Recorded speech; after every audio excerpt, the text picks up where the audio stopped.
एक समय की बात है। एक बार एक राज्य था। उसके राजा सभी मित्र राज्यों के साथ बहुत अच्छे व्यवहार थे, यानी कि वो सभी के अच्छे दोस्त थे। सभी के यहाँ आना जाना लगातार रहता था। इसीलिए सभी राज्य उनके लिए आए दिन कुछ न कुछ भेजते ही रहते थे। कभी जेवर हो या खाने की चीज हो या वस्त्र हो, कुछ न कुछ गिफ्ट्स देते ही रहते थे।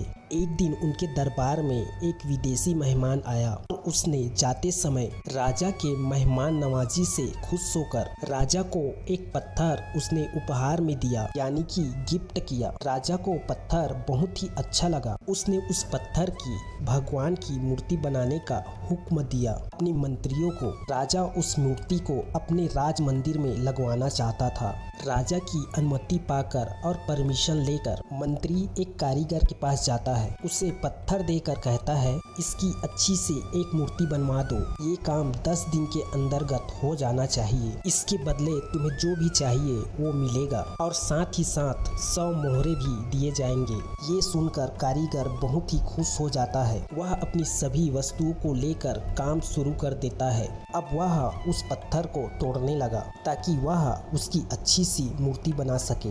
कई बार चोट मारने के बाद भी वो पत्थर नहीं टूटा। उसने उस पत्थर पर लगभग 50 चोटें मारी। करता रहा पर वो पत्थर टूट ही नहीं रहा।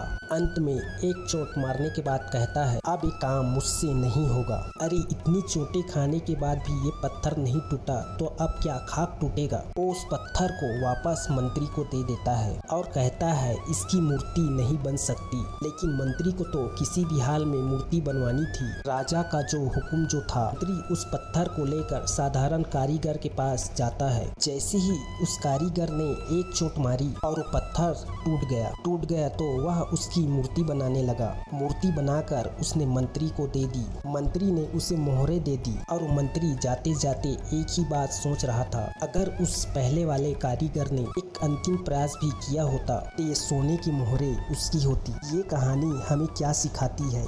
कई बार हम बहुत मेहनत करते हैं लेकिन फिर भी हम काम को अधूरा छोड़ देते हैं, ये सोचकर अगर अब तक नहीं हुआ तो आगे भी नहीं होगा। ये शायद मेरे लिए है ही नहीं, मेरी किस्मत में ही नहीं है, उससे होगा ही नहीं। मगर असलियत में आपको बस एक बार और करने की जरूरत है, थोड़ी सी मेहनत और करने की जरूरत है, थोड़ा सा पेशेंस और रखने की जरूरत है। शायद जिस वक्त उस काम को छोड़ रहे हो उसके अगली ही बार वो काम हो जाए और हम उसे छोड़ देते हैं। अपने गोल्स को छोड़ देते हैं, अपनी सपनों को छोड़ देते हैं, अपनी जीत को छोड़ देते हैं। आपको पता है थॉमस एडिसन ने लाइट बल्ब सक्सेसफुल बनाने से पहले 9999 टाइम्स अनसक्सेसफुल को अटेन किया था। बहुत ही बड़ा नंबर है ये। फिर भी जब वो सक्सेसफुल रहे और उनसे पूछा गया कि इतने बार हारने के बाद भी वो मायूस नहीं हुए, उन्होंने हार नहीं मानी, अपना काम नहीं छोड़ा, तो उन्होंने एक ही जवाब दिया कि मुझे उन अनसक्सेसफुल अटेम्प्ट से पता चला इतने तरीके हैं जिनसे मुझे सफलता नहीं मिली, तो मुझे इन्हें दोहराना नहीं है। ये मेरे लिए अनसक्सेसफुल अटेम्प्ट्स नहीं थे,